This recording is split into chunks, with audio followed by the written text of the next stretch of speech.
5 football mentality blocks that keep you average. That's what we're going over coming up next.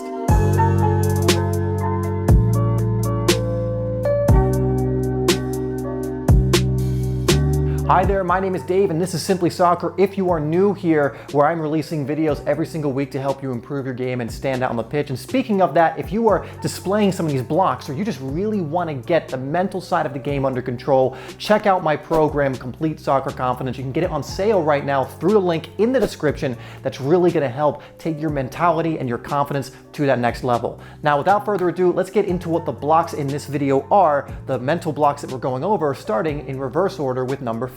Number 5, we're going to start with a very common one because this happens so often, and it's overthinking. Players that overthink, are too in their head, almost never perform well. You want to be calm. You want to be cool, calm, and collected in matches so that you can be in the moment, so that you can react to what's happening around you, because the game is always changing. You don't always have time to think about what you're going to do here, here, and here. Now, in some moments you might, when you're setting up for a free kick, you can think about what you're going to do or whatever else. But even in those moments, I would argue that you want to follow what your instincts are telling you to follow.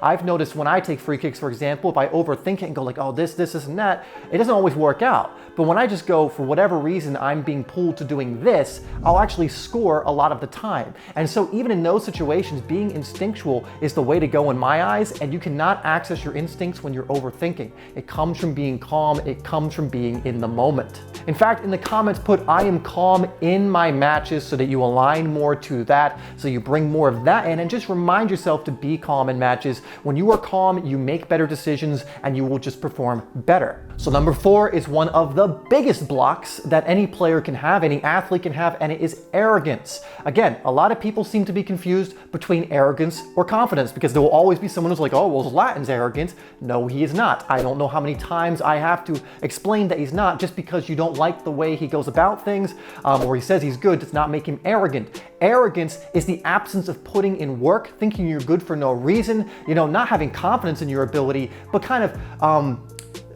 substituting that with speaking a lot about how good you are, or just, really empty words. That's arrogance. The player who doesn't really put in the work, but still thinks they can claim to be amazing or whatever else it is, or that they are. The Cristiano Ronaldos, the Zlatan Ibrahimoviches, the players that people think are arrogant are not arrogant. They are confident because they believe in their ability. Why? Because they put in so much work in the background. Why can Zlatan play at 39 still at the highest level and be one of the top scorers before his injury?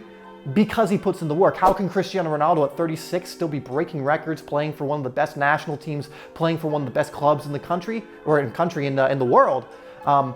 Puts in the work, right? And so that's not arrogance. These players always believe they can improve, they can always get better, and arrogant players do not. Arrogant players just kind of rest on their laurels. They think they're good enough as they are, and they also don't usually put in the work. And that is why it is such a huge mental block in your development. Confident players are coachable, they learn, they grow. Arrogant players stay in place or get worse, and usually are just all talk. If you're enjoying this video, guys, or you're getting something out of it, please hit that like button, and we'll move on to number 3. Now we move on to something else that's incredibly crippling and one of the biggest mental blocks, and that is self-doubt. Doubt does not serve you in any way, especially in matches. Even if you're an incredibly good player, you're skillful, you're physical, you have great ability when you are confident, if you allow doubt to creep in all the time, then you're not going to be able to perform consistently. Again, developing confidence will start to remove this self-doubt, but you have to get rid of the self-doubt if you want to perform well. Having a lot of self-doubt is one of the most crippling things you can do for your performance in matches, and if it's honestly something that's coming up for you a lot in games, it's something to look at and something to work on, not to feel guilty about, but just understand that it is something you're going to need to work on, or it will keep affecting you. Now, something this also leads to is number 2, which is beating yourself up over mistakes. The amount of players who will be confident going into the game and they'll have the skill or whatever, but 10 minutes in will make a mistake or something won't go the way they want it, and then take themselves out of the game is too many to count, and we don't want you to be one of these players. Again, it's just about being honest. Do I beat myself up, and how can I work on this so it doesn't affect my game?